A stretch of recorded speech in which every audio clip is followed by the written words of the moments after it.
நம் ஆண்டவர் இயேசு கிறிஸ்துவின் நாமத்தினால் மகிழ்ச்சியும் சமாதானமும் நம் அனைவரோடும் இருப்பதாக. யாக்கோபு 5:9-12 முடிய. சகோதர சகோதரிகளே, நீங்கள் தண்டனை தீர்ப்புக்கு ஆளாகாதவாறு ஒருவர் மற்றவருக்கு எதிராக முறையிடாதீர்கள். இதோ நடுவர் வாயிலில் நின்று கொண்டிருக்கிறார்.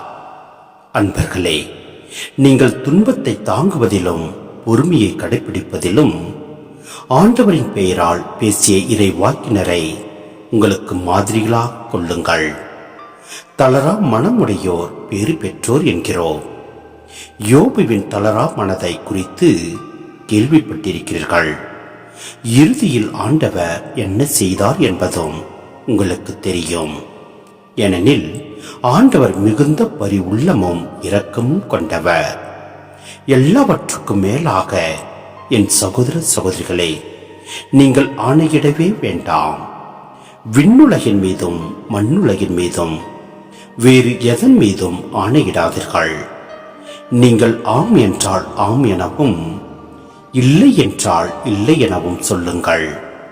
அவ்வாறு செய்தால் நீங்கள் தண்டனை தீர்ப்புக்குள்ளாக மாட்டீர்கள்.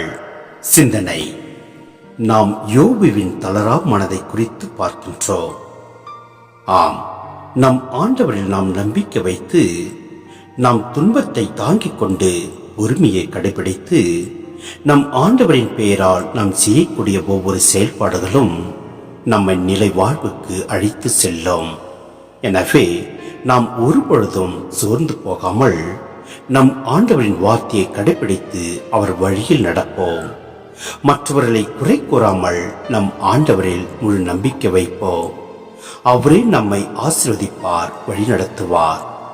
பிறர் நம்மை குறை கூறினாலும் நாம் அவர்களுக்கு ஆசி வழங்கி நம் ஆண்டவரில் உறுதியாய் பற்றி கொண்டு வாழ்வோம்.